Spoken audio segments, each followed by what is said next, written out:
मैं तो पहले ही जानती थी कि मेरी गुड्डन डर के भागने वालों में से नहीं है। वही तो। जैसे इंडिया के यंगेस्ट सास की जिम्मेदारी निभाना तुझसे हो पाया, वैसे ही इस जिम्मेदारी को निभाना भी तुमसे हो पाएगा गुड्डन।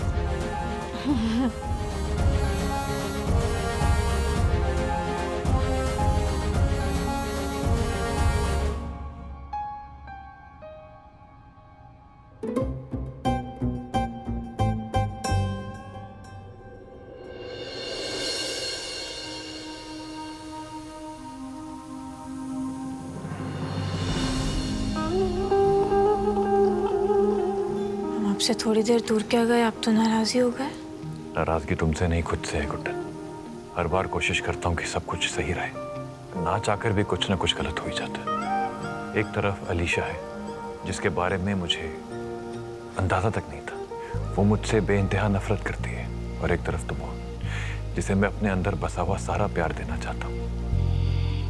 पूरी कोशिश करता हूँ लेकिन हर बार पता नहीं क्यों कुछ ना कुछ नहीं हुआ है ना जिंदल साहब, कुछ नहीं हुआ। और आपको क्या लगता है हम दोनों अलग हैं? ना आप हमसे अलग हैं और ना हम आपसे। आपको पता है हम आंखें भले ही अलग अलग बंद करते हो अपनी अपनी, लेकिन सपने दोनों एक ही देखते हैं। 7 जन्मों का साथ है आपका और हमारा, तो 7 जन्म हमें ये दुख भी बांटने पड़ेंगे और सुख भी बांटने पड़ेंगे।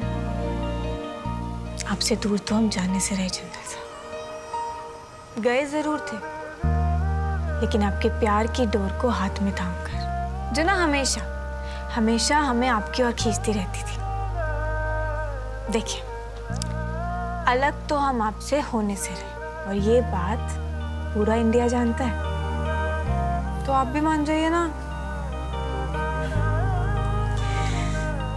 देखिए जिंदल साहब, हम नहीं जानते कि हमसे माँ बनना हो पाएगा या नहीं, पर इतना जरूर जानते हैं कि उस बिगड़ैल लड़की को ना सुधारना जरूर हो पाएगा इस गुड्डन से। उसे किसी से बात करने की तमीज नहीं है। मुझे तुम्हारे तरीकों पर पूरा भरोसा है गुड्डन, मैं तुम्हारा साथ दूंगा हमेशा। तो बस फिर हमें और क्या चाहिए? अब टेढ़े लोगों को सीधा करने के लिए ना गुड्डन की सीधी उंगली टेढ़ी होने को तैयार है। अब अपना रूप जरा ठीक कर लो, कपड़े बदल लो।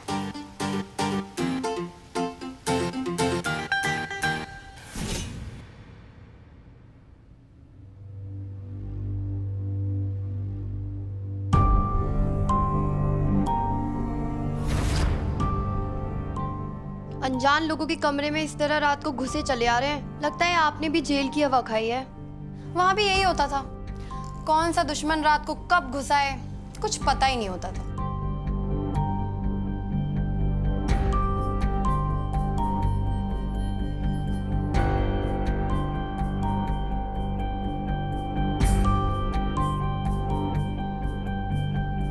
बैठ जा प्लीज।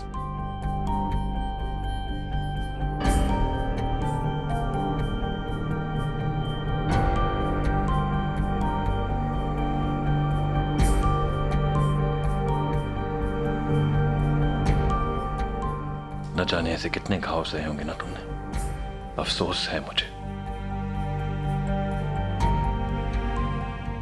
कि मैं कभी भी तुम्हारे घाव पर मरहम लगाने के लिए नहीं था तुम्हारे साथ।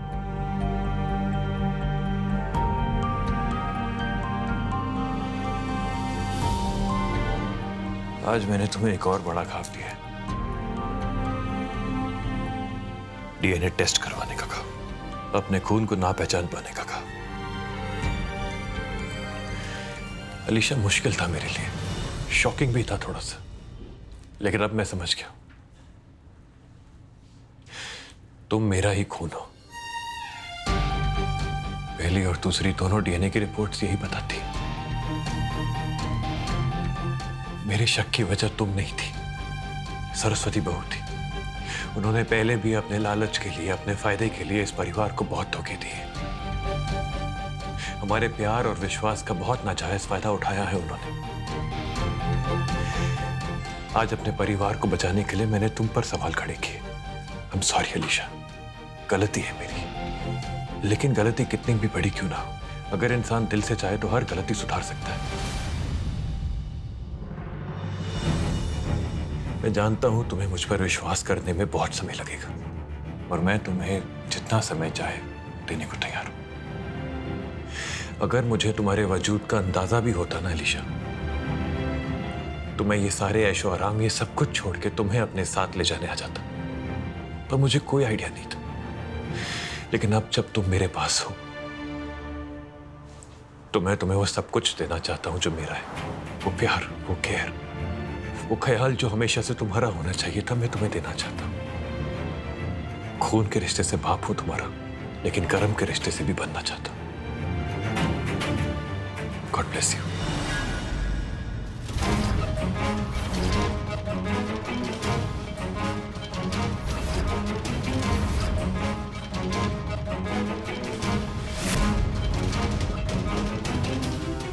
मैं क्या आपको ये मंदिर की घंटी दिखाई देती हूँ कि आप मुझे बजाएंगे और आपके सारे कर्म धुल जाएंगे? और ये जो आप बड़ी बड़ी बातें पेल रहे हैं ना कि तुम्हें खुशी देना चाहता हूँ, प्यार देना चाहता हूँ, क्या क्या दे सकते हैं आप? 1/4 जिंदगी मेरी पहले ही बर्बाद हो चुकी है, और जब मैंने उस बर्बादी से दोस्ती कर ली थी तो आप आ गए मेरे बाप बनने। मेरी मम्मी ने जो दर्द सहा है सिर्फ मैं ही जानती हूँ। कैसे उन्होंने अकेले मुझे पाल पोस कर बड़ा किया, दुनिया के ताने सुने, और आप ये 2 बूंद टेसुए बहा के उस सब कुछ चुकाना चाहते हैं। कुछ नहीं लौटा सकते आप, क्योंकि जो बीत गया वो बीत गया लल्ला जी। लौटाऊंगी तो अब मैं आपको मेरी मम्मी का दर्द, दुख, सब कुछ। और अपनी ये चिकनी चुपड़ी बातों को चम्मच में लेके जो आप मेरे मुंह में ठूसना चाहते हैं ना, मेरे लिए जहर है। अलीशा प्लीज मेरी बात समझने की कोशिश करो। बात? हमारी बात गई भाड़ में। ये कमरा देख रहे हैं आप? ये बिखरा हुआ कमरा, ये हूं मैं। फर्क सिर्फ इतना है कि इसे ठीक किया जा सकता है, लेकिन मुझे नहीं। तुम्हारा नाम भले ही ना लिया हो मैंने, लेकिन तुम्हारी जिद और अकड़ मुझ में कूट कूट के भरी है, आदरणीय रसोइया। चलो कुछ तो कॉमन है तुम में और मुझ में अलीशा। तुम्हारा गुस्सा मैं फील नहीं कर सकता, पर समझ सकता हूं। समझ सकता हूं कि तुम्हारी ये जिद, तुम्हारी ये जलन, ये सब तुम्हारे अंदर छिपे हुए दर्द की वजह से है। मेरा अंश हो तुम, कैसे तुम्हें इस दर्द के साथ जीने दूं मैं, बताओ। दर्द मुझे नहीं तुम्हें हो रहा है। ये जो तुम्हारे अंदर गिल्ट है ना, ये तुम्हें जीने नहीं दे रहा है, तभी आ गए यहाँ हरिश्चंद्र बनने। और ये जो अंदर ही अंदर तुम तड़प रहे हो ना, यही है तुम्हारे कर्मों की भरपाई। और अभी तो मैंने तुम्हें दर्द देना चालू भी नहीं किया और तुम्हारी टाई हो गई। सोचिए, जो मेरी मम्मी ने और मैंने सहाया। अरे कुछ नहीं किया है मैंने, बिल्कुल नहीं तड़पाया है मैंने अंतरा को। तुम अपनी माँ का सच जानती ही कहाँ हो। अच्छा, तो तुम जानते हो मेरी मम्मी का सच? क्या जानते हो तुम? बताओ, ऐसा कौन सा सच है तुम्हारे पास जिसकी दम से तुम इतना उछल रहे हो? बोलो। अलीशा तुम्हारी माँ। सच यही है अलीशा कि तुम जिंदल साहब और अंतरा की बेटी हो, कि तुमने बहुत दर्द और बहुत तकलीफ सही है, कि जिंदल साहब तुम्हारे वजूद के बारे में कुछ नहीं जानते थे। बस इसके अलावा क्या सच बताएंगे जिंदल साहब तुम्हें?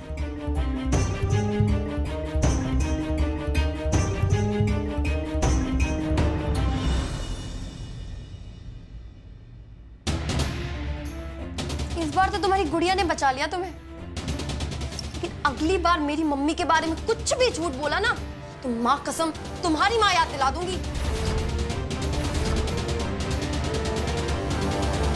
और तुम्हारा क्या सेटअप है गुड्डन? सीन क्या है भाई? सौतेली माँ होकर सगी माँ की तरफदारी कर रही हो? अलीशा प्लीज एटलीस्ट गुड्डन से तमीज से बात करो, तुम्हारी माँ जैसी है। तो बोला ना सौतेली माँ। अब सौतेली से सौतेला जैसा व्यवहार नहीं करेंगे तो और क्या करेंगे? और वैसे भी आपकी ये गुड़िया ना मुझसे उम्र में ज्यादा बड़ी नहीं है, तो तमीज गई तेल लेने। लेकिन औहदे में तो है ना अलीशा। माना कि गुड्डन तुम्हारी माँ नहीं है, पर माँ जैसी है। कम से कम उस रिश्ते की खातिर इज्जत से बात करो इनसे। जब तुम अपनी इज्जत नहीं करवा पा रहे हो तो इसे कहाँ से मिलेगी? और ये मेरा इलाका है, यहाँ वही होगा जो मैं चाहती हूँ, और मेरा दिल चाहता है कि इस वक्त तुम दोनों कट लो यहाँ से। अलीशा, ये क्या तरीका है बात करने का तुम्हारा? ये कैसी भाषा का इस्तेमाल करती हो तुम? ये जेल की भाषा है लल्ला जी। जब आप 6 साल बंद डब्बे में रहकर आएंगे तब देखूंगी कि आपकी भाषा में कितनी चाशनी टपक रही है। और ये मरहम का नाटक ना दोबारा मत कीजिएगा, नहीं तो ऐसी चोट दूंगी ये बैंडेज भी कोई मदद नहीं कर पाएगी।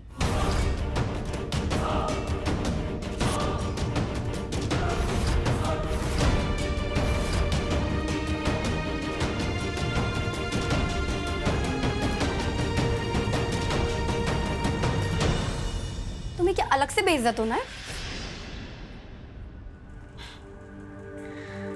ऐसा है ना अलीशा, ओहदे में हम तुम्हारे भले ही माँ लगते हैं, लेकिन है तो हम उम्र ना, ऐसे सेम सेम। तो फिर ऐसे चुप कैसे रह सकते थे हम? अब अगर तुम हमारी बेइज्जती करोगे तो उसका जवाब तो देंगे ना। और बोलना है ना, मैं बहुत पसंद है, मतलब बहुत पसंद। अब देखो ना कितनी कमाल की बात है, अब ना बोलने में पैसे लगते हैं और ना ही टैक्स कटता है, तो फिर क्यों ना बोले हम? इतनी सी एनर्जी लगती है, बस इतनी सी, और हमारे अंदर तो कूट कूट कर भरी है, तो फिर बोलेंगे ही ना। बड़ी बेशर्म हो यार तुम। अरे बाप रे, छोटे हैं ना, अभी पूरी तरीके से पके भी नहीं, तो ये शर्म, लाज, लज्जा, ये सब चीजें हमें समझ में नहीं आती हैं। हमें ना बस हर किसी का फटाक से जवाब देना आता है। हाँ, वो बहुत अच्छे से आता है हमें। देखो सुन, तुम्हारा ये गुस्सा, तुम्हारा ये बागी अवतार हम बहुत अच्छे से समझते हैं। तुम्हें पता है, हम भी बिल्कुल ऐसे ही थे, एकदम डिट्टो। तुम्हें एक राज की बात पता है? जब हम जिंदल साहब से पहली बार मिले थे ना, तो हमने कोई hi hello how are you ये सब नहीं किया था, सीधा केक उठाया और दे मारा उनके मुंह पर। ओए टेप रिकॉर्डर, अपना ये बैंड बाजा बंद करो। हाँ? मुद्दे पर आओ, नहीं तो भगवान के लिए बाहर निकलो। नहीं, क्या जल्दी पड़ी है तुमको? तुम क्या बूढ़ी बूढ़ी हो गई हो क्या? हाँ, तो दवाई ववाई लेकर भाई सोना है, चादर डालकर हटो, सब सोने दो। नहीं ना, छोटी बच्ची हो, आराम से हमारी कहानी सुनो। वैसे भी इतनी लंबी कहानी है, हमें ना तुम्हें तबीयत से आराम से सुनाना चाहते हैं। अच्छा, तो हम क्या कह रहे थे? पता है, इस 1 साल ने ना हमें बहुत कुछ सिखाया वैसे अलीशा, लेकिन ये ना हम बहुत जल्दी नहीं समझ गए थे। हम तब जाकर समझे जब हमने रिश्तों को एक मौका दिया। और उस हिसाब से ना हम तुम्हें एक एडवाइस देना चाहते हैं कि तुम भी अपने रिश्तों को ना एक मौका तो जरूर दो। अब देखो ना, इतना बड़ा परिवार पूरा तुम्हारा अपना है, सब लोग तुम्हारे अपने हैं। जिंदल साहब तुम्हारे पापा हैं और हम, तुम मानो या ना मानो, है तो तुम्हारी माँ। ये बार बार माँ बोलना बंद करो गुड्डन, ये तो खींच के दूंगी। माँ बोलने के लिए अलग और ये अपनी बकवास भाषणबाजी देने के लिए अलग। इतना क्या भड़क जाते हो तुम बात बात पर? हाथ नीचे करो। ये क्या कानों पर ऐसे हाथ रख कर बैठ गई? आराम से बात तो सुनो हमारी। कहा ना नहीं सुननी, निकलो तुम यहाँ से, बहुत हो गया तुम्हारा ड्रामा, निकलो यहाँ से।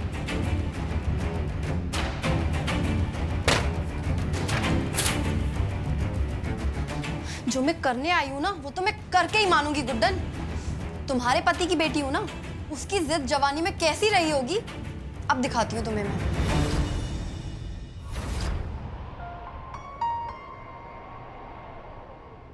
क्यों किया तुमने ऐसा? क्यों रोका मुझे अलीशा को सच बताने से? क्योंकि सच हम उसे खुद बताएंगे जिंदल साहब, लेकिन सही वक्त आने पर। गुड्डन, इतने साल बीत चुके हैं, मुझे आज तक ये नहीं पता था कि मेरी कोई बेटी है। अब और किस बात का इंतजार है? नहीं गुड्डन, यही सही वक्त है। आपको क्या लगता है जिंदल साहब, इतने सालों से पनप रही नफरत एक रात में मिट जाएगी? नहीं, आप उसे अभी कुछ भी कहेंगे ना, कुछ भी, उसका उल्टा ही समझेगी।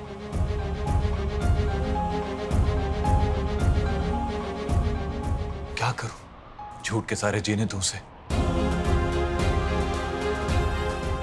पर सच का दामन थामने की तो उसकी उम्र भी नहीं है ना जिंदल साहब, और ना ही समझ है उसमें। और वैसे भी अभी बहुत गुस्से में है वो, और इस गुस्से के आगे उसे आपका प्यार नजर नहीं आएगा। उसे समझना होगा गुड्डन, मैं अलीशा की नजरों में उसका गुनहगार बनकर नहीं जी सकता। समझ जाएगी वो, हम सब मिलकर उसे समझाएंगे। पर उससे पहले है ना, उसका वो गुस्सा शांत करना होगा। हम सबको उसे यकीन दिलाना होगा कि हम, आप, पूरा जिंदल परिवार सब उसके साथ है। सब फिक्र करते हैं उसकी।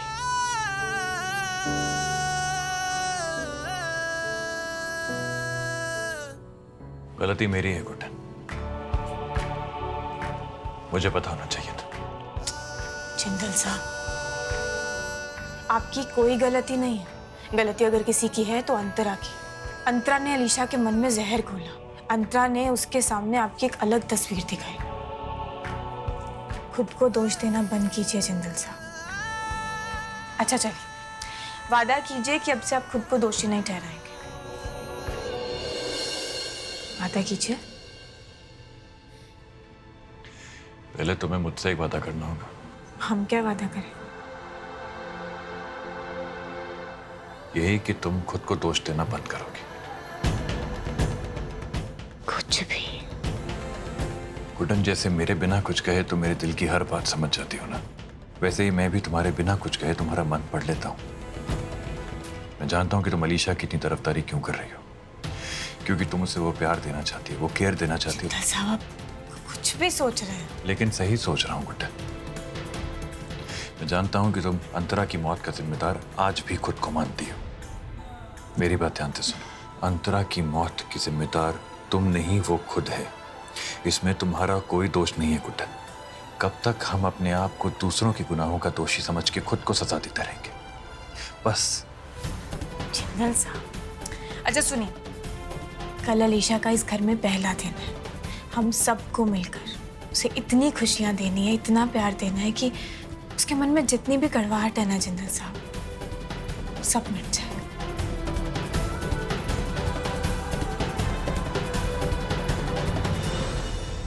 कल मेरा पहला दिन है और जिंदल कुनबे के सुकून का आखिरी दिन। इन बुड्ढों को तो नए तौर तरीके सिखाने ही पड़ेंगे। अलीशा, मुझे भी बताओ कि आखिर तुमने क्या सोचा है आगे के लिए? लगता है तुमसे ही शुरुआत करनी पड़ेगी। कौन ढोल है ये जो कहता है कि तुम बड़ी शानी हो? मतलब थोड़ा तो चालाकी से पूछती। नहीं, मेरा वो मतलब नहीं है। मैं तो बस ऐसे ही बातें शाते। बातें बतियाने का बहुत शौक है तुम्हें। ज्यादा बकबक की ना तो पत्ती गुल कर दूंगी। खैर छोड़ो ये सब। मैं तुम्हारे लिए दूध लेकर आई हूँ। इसमें केसर और चंदन मिला हुआ है। इसे पीकर तुम्हें बहुत अच्छी नींद आएगी। ये लो। चंदन केसर की जगह 60 ml मिला लाती। मतलब ये कि बिना नशे की नींद कैसे आएगी? अब तुम्हारा लाया हुआ ही फिनाइल मैंने पी लिया तो मेरी तो बदहजमी से नींद ही उड़ जानी है। एक बात बताऊं मिसेस विलायती, जब हम जेल में वार्डन से दूध मांगने जाते थे ना, तो पता है क्या मिलता था? एक खींच के डंडा। अब क्या है ना, कोई मुझसे दूध पीने के लिए बोलता है तो मुझे जेल की याद आ जाती है, और फिर जेलर का चेहरा याद आ जाता है, और फिर उसका डंडा, और फिर मुझे उस इंसान को ना खींच के डंडा मारने का मन करता है, जो मुझे जेल की याद दिलाता है। तो अगली बार ना ये गलती मत करना, नहीं तो मन की भड़ास पूरी कर लूंगी। चल फूटो यहाँ से।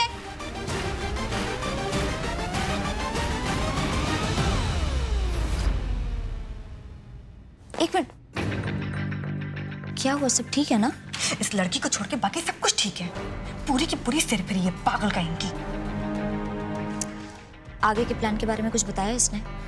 कुछ गड़बड़ तो नहीं करेगी ना सरस्वती? गड़बड़ तो जरूर करेगी रेवती, पर एजी और गुड्डन की जिंदगी में हम लोग को बस साइड में बैठ के तमाशा देखना है एजी और गुड्डन की जिंदगी का। तुम जाओ, नींद लो अच्छी सी, क्योंकि कल जो ड्रामा होने वाला है ना, उसके बाद हम सबकी आंखें खुली की खुली रह जाएंगी। आज खाने में इतने सारे पकवान? नहीं, किसने सुबह से इतनी मेहनत की है? हमने माँ जी। ये सारा खाना ना हमने खास अलीशा के लिए बनाया माँ जी। आज पहला दिन है ना उसका घर में, तो हमने सोचा आज उसे एकदम घर जैसी फील आनी चाहिए। देख रही है माँ, कल तक गुड्डन साधु बन के घर छोड़ के चली गई थी, और आज इंडिया की यंगेस्ट माँ का रोल बिना कुछ जाने, बिना किसी एक्सपीरियंस के निभाना चाहती है। हाँ तो बहुत टैलेंट है हमारे अंदर। जो चीजें इन्वेंट भी नहीं हुई है ना, उनका भी टैलेंट है। अच्छा, मुझे संभालने का टैलेंट वह है तुम्हारे अंदर?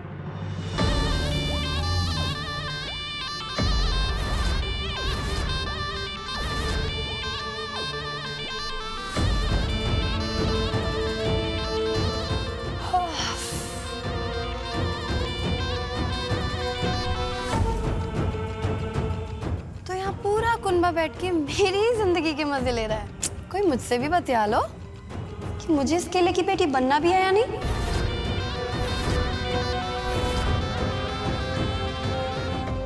जितनी भी कड़वाहट है ना तुम्हारे अंदर अलीशा, हम उसे बहुत जल्द दूर कर देंगे। हम तुम्हें इतना प्यार और अपनापन देंगे कि तुम ये 16 सालों का दर्द भूल जाओगे। इंडिया की यंगेस्ट माँ बनने का सफ़र हमसे ज़रूर हो पाएगा।